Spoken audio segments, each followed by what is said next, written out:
Hello. कैसे हैं आप सब? आई विश आपने आयुर्वेद को बहुत ही अच्छे से अपनी लाइफ में अपना लिया होगा। देखो, आज हम ना न्यूरो एनाटमी पढ़ेंगे। यहाँ पर देखो, आयुर्वेद स्टूडेंट्स को एमबीबीएस तक जितना पढ़ने की ज़रूरत नहीं है, क्योंकि हमारे जो पेपर्स होते हैं, फाइनल एग्जाम्स होते हैं, उसमें पूछा जाएगा 10 नंबर तक का न्यूरो एनाट। ठीक है, तो मैंने सोचा कि जिस तरीके से मैंने पढ़ा, आप सबकी अगर मैं हेल्प कर पाऊँ तो क्यों ना करूँ। ठीक है ना, क्योंकि क्या होता है कि कंटेंट बहुत सारा है और समझ नहीं आता है कि कितना हमें क्या करना है, एमबीबीएस लेवल का करें या कैसे करें, क्योंकि बुक्स में भी बहुत सी ऐसी चीज़ें लिखी हुई है जो नहीं समझ आती। फिर वहाँ पे फाइनल में हम कंफ्यूज हो जाते हैं और नंबर घट जाते हैं। तो इसलिए मैंने सोचा कि न्यूरो एनाट स्टार्ट करते हैं। इसकी एक प्लेलिस्ट बनाऊंगी पूरी, और जितना जितना मतलब मैं बताऊंगी, अपने नोट्स भी मैं शेयर करूंगी, कम्युनिटी पे पोस्ट कर दूंगी, है ना। आप देख लेना, और डेफिनेटली आप इतना लिख के आओगे तो आपको बहुत ही बेहतरीन रिजल्ट मिलेंगे ही मिलेंगे। ठीक है, तो आज हम स्टार्ट करते हैं न्यूरो एनाट ब्रेन से। ठीक है, तो ब्रेन होता क्या है? सबसे पहले आप ये समझो कि जो ब्रेन है वो एक बहुत किस लिए काम आता है? एक इंटेलिजेंस में, एक मेमोरी में, ठीक है, एक जजमेंट में। तो ह्यूमन नर्वस सिस्टम जो होता है, पूरा का पूरा ह्यूमन नर्वस सिस्टम बहुत ज़्यादा रिस्पॉन्सिबल है for judgement, intelligence and memory. ठीक है, नर्वस सिस्टम जो होता है वो एक chief controlling and coordinating system है हमारा बॉडी का। सही बात है ना, हर एक चीज को कौन कंट्रोल कर रहा है? हमारा नर्वस सिस्टम ही तो कंट्रोल कर रहा है ना। अब कर रहे हैं कंट्रोल तो किसी पार्ट की बेसिस पे कर रहा होगा ना, कि जो सराउंडिंग से इंफॉर्मेशन लेकर आए, और हमारे जो भी सेंस ऑर्गन्स है, जो भी हमारी बॉडी में जितने भी ऑर्गन्स है, उस तक वो इंफॉर्मेशन पहुंचाए, है ना। तो ह्यूमन नर्वस सिस्टम में दो पार्ट आते हैं। एक होता है सेंसरी पार्ट, ठीक है, एक होता है मोटर पार्ट। सेंसरी पार्ट वो होता है जो कलेक्ट करता है इंफॉर्मेशन को फ्रॉम द सराउंडिंग, ठीक है, या फिर नॉलेज को गेन करने में मदद करता है, हमें एक्सपीरियंस देता है, तो वो सेंसरी पार्ट करता है। ठीक है, मोटर पार्ट क्या करता है? जिस तरीके से हमारी बॉडी रिस्पॉन्स करती है, वो मोटर पार्ट का काम है। फिर आता है कि अब हम जब ब्रेन को पढ़ रहे हैं तो सबसे पहले हमें एनाटमी में क्या पढ़ना चाहिए? वेट, कि कितना वेट है, कैसे स्ट्रक्चर होते हैं, क्या नर्व सप्लाई, ये सारी चीजें हमें पता होनी चाहिए। ये तो गलत नहीं होना चाहिए। ठीक है, तो एवरेज वेट अगर हम एक अडल्ट ह्यूमन ब्रेन का देखें, एयर में 1500 ग्राम होता है। एयर में यहाँ पर क्यों कहा गया है? क्योंकि जैसे बहुत सी ऐसी चीजें होती है ना जो हम कनेक्ट करते हैं, कहते हैं ना कि एनर्जीज भी हम कनेक्ट कर लेते हैं, हम इमोशंस कनेक्ट कर लेते हैं। हमारा जो ब्रेन होता है वो सिर्फ इमेजेस पे काम करता है, क्योंकि उसकी लैंग्वेज है ना। तो वो जो हवा हवा में है वो कितना है? 1500 ग्राम है। ठीक है, अब जो ब्रेन है वो फ्लोट करते हैं सीएसएफ में। CSF stands for cerebrospinal fluid. ठीक है, वो सिर्फ 50 ग्राम है।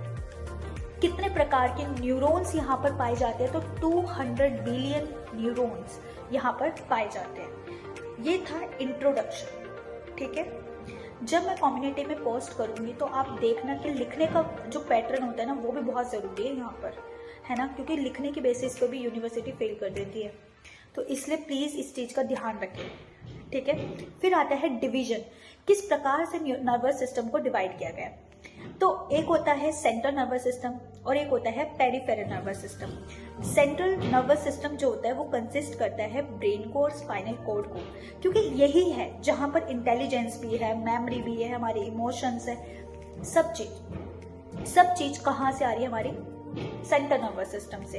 फिर पेरिफेरल नर्वस सिस्टम से क्या आता है? पेरिफेरल नर्वस सिस्टम में हमारी क्रेनियल नर्व्स आती है जो कि 12 होती है, और स्पाइनल नर्व्स आती है 31 होती है। 31 pairs of spinal nerves and 12 pairs of cranial nerve. फिर आता है, एक होता है अफेरेंट, एक होता है इफेरेंट। ठीक है, अफेरेंट क्या होता है? जो इम्पल्स को सीएनएस तक लेकर जाएगा। अब सोचो, कोई तो नर्व चाहिए, ठीक है, जो ब्रेन तक सिग्नल्स को लेके जाएगा, तो वो काम करता है अफेरेंट, AFFERENT। ठीक है, अफेरेंट। और एक होता है जो ब्रेन से स्ट्रक्चर्स को, हमारी बॉडी को देता है कि भाई तू इस तरीके से ऐसे रिस्पॉन्स कर, तो वो इफेरेंट होता है। ठीक है, फिर आता है हमारा, अब जो अफेरेंट और इफेरेंट को थोड़ा सा और डिटेल में समझते हैं। जो इफेरेंट होता है जो बॉडी को देगा, सारी चीजें देगा कि भाई सिग्नल्स तुम ऐसे करो वैसे करो, तो वो भी दो बेसिस पे करता है। आपने सबने पढ़ा होगा, एक होता है ऑटोनॉमिक, एक होता है सोमैटिक। तो सबसे पहले होता है सोमैटिक। सोमैटिक कैसे होता है? जो सिर्फ स्केलेटल मसल्स पे काम करता है। स्केलेटल मसल कैसे? जो हमारे हाथ में वॉलेंट्री मसल्स है, जैसे बनाते हैं बाइसेप्स ट्राइसेप्स, तो ये हमारे हाथ में। और एक होता है ऑटोनॉमिक, जो अपने आप काम कर रहा है, जैसे हार्ट हो गए, जितने हमारे ऑर्गन्स है, ब्लड वेसल्स है, सारे ऑटोनॉमिक में आ जाते हैं। ठीक है, ये हमारे कंट्रोल में नहीं है, इसलिए इसको क्या कह देते हैं? इनवॉलेंट्री। ठीक है, फर्दर ऑटोनॉमिक भी डिवाइड करता है दो चीजों में। ऑटोनॉमिक, ठीक है, अब वो भी तो अपने आप से काम कर रहा है, तो किसी के थ्रू ही तो कर रहा होगा ना। एक होता है सिंपैथेटिक नर्व, एक होती है पैरासिम्पैथेटिक नर्व। सिंपैथेटिक में आता है थोरैकोलंबर डिवीजन, ठीक है, जहां पर हमारी T1 से T12 आएगा, L1 एंड L2। डन। और जो हमारा क्या कहते हैं पैरासिम्पैथेटिक आता है, वो आता है क्रेनियोसैक्रल division, C3, C7, C9, C10, S2, S3, S4। ये था ओवरऑल हमारा डिवीजन कैसे हुआ है नर्वस सिस्टम का, और इंट्रोडक्शन कि किस बेसिस पे हमने इसका इंट्रो लिया। ठीक है, अब आते हैं हमारे पास कि ब्रेन के क्या क्या पार्ट्स होते हैं। सबको पता है कि ब्रेन जो होता है वो डिवाइड होता है 3 पार्ट्स में, फोर ब्रेन, मिड ब्रेन और हिंड ब्रेन। ठीक है, फोर ब्रेन, मिड ब्रेन और हिंड ब्रेन। अब फोर ब्रेन को फर्दर डिवाइड किया गया है 2 पार्ट्स में, टेलेंसीफेलोर और सेरिबेरम। यहाँ पे CEREBRUM आता है, सेरिबेरम। ठीक है, और डायेंसीफेलोन के 5 फर्दर डिवाइड किया गया है, thalamus, hypothalamus, metathalamus, epithalamus, subthalamus. ठीक है, फिर आता है हमारा मिड ब्रेन। मिड ब्रेन भी 2 चीजों में डिवाइड होता है, एक होता है सेरिब्री पेडिंकल, एक होता है क्लूरा सेरिब्री। ठीक है, फिर आता है हमारा हिंड ब्रेन, पॉन्स, मेडुला ऑब्लिगेंटा और सेरिबेलम। ठीक है, ये था हमारा डिवीजन किसका? ब्रेन का। पार्ट्स ऑफ ब्रेन किस तरीके से डिवाइड किए गए हैं, ये है। डोंट वरी, पैनिक नहीं होना, मैं इसको पोस्ट करूंगी नोट्स को। ठीक है, आप वहां से देख लेना, आपको हो जाएगा। अगर 5 नंबर में ब्रेन के बारे में पूछ भी लेता है तो इतना इनफ है। ठीक है, मैंने खुद पेपर दिया है, एनएट का पेपर दिया है मैंने, BMS का, तो उसमें क्योंकि हमें बहुत ज्यादा वास्ट चीजें पढ़ने की जरूरत नहीं है, MBBS नहीं कर रहे हम यहाँ पे। आयुर्वेद हमारा पहली चीज है, ठीक है, तो हमारी यहाँ पे हिंदी ज्यादा स्ट्रॉन्ग होनी चाहिए एज कम्पेयर टू इंग्लिश। इसमें अगर हम इतना भी लिख के आएंगे तो एग्जामिनर आपको हाईएस्ट नंबर 3, 3.5 होते मिलेंगे ही मिलेंगे। ठीक है, तो डोंट बी पैनिक, हो जाएगी चीजें। ठीक है, ये सी चीजें हो गया। उसके बाद अब ब्रेन है, इसको कोई तो प्रोटेक्ट भी कर रहा होगा, तो बोनी कवरिंग ऑफ अ क्रेनियम। ठीक है, अब यहाँ पर क्या होता है, एक मेम्ब्रेनियस कवरिंग होती है 3 तरीके की मेम्ब्रेनियस कवरिंग होती है, जिसको मेनाइंजेस कहते हैं। Outer one is dura mater, middle one is arachnoid mater, और लास्ट वन यानी इनर वाली जो होती है वो पायामीटर होती है। ठीक है, अब आर्केनॉइड मीटर और पायामीटर जब ये दोनों आपस में मिल जाती है तो हम इसको लेप्टोमेनाइंजिस कहते हैं। क्या कहते हैं? लेप्टोमेनाइंजिस। क्या यहाँ तक समझ आया? इन दोनों को कौन कौन सी, जो मिडल वाली और इनर वाली है, आर्केनॉइड वाली और पायामीटर जब आपस में मिल जाती है तो इसको लेप्टोमेनाइंजिस कहते हैं। इन दोनों लेयर के बीच में ही CSF प्रेजेंट होता है। ठीक है, और इन दोनों के बीच का जो स्पेस होता है जहां पे CSF पाया जाता है उसको हम बोलते हैं सब आर्केनॉइड स्पेस। ठीक है, जो कि एक्ट करता है वाटर क्यूशन की तरह।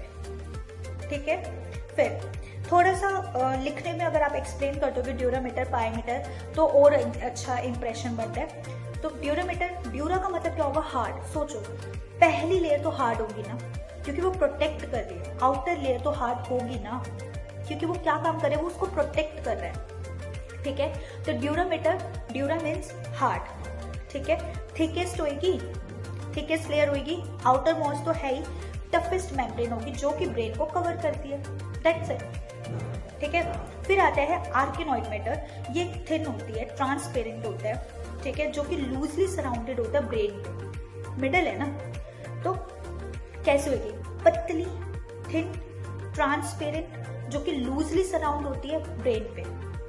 ठीक है, without डीपिंग into its sulci. Sulci में ज्यादा डीप नहीं होती, विदाउट डीपिंग इनटू इट्स सल्काई, ठीक है।